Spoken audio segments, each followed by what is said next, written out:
মিথ্যে কথা শঙ্খ ঘোষ। লোকে আমার ভালোই বলে, বিচারণ শোন, দোষের মধ্যে একটু নাকি মিথ্যে কথা কই।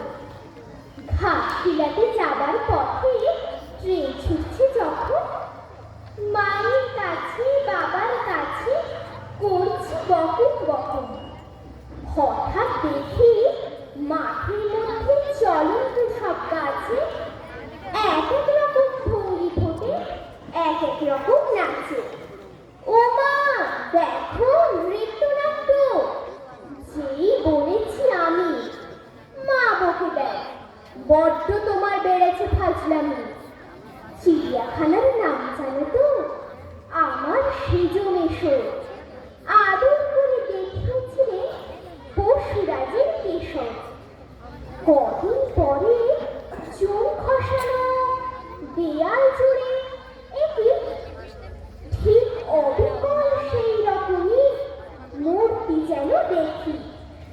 ক্লাসের মধ্যে যেই বলেছি সুরঞ্জনার কাছে, জানিস আমার ঘরের মধ্যে সিংহ বাঁধা আছে।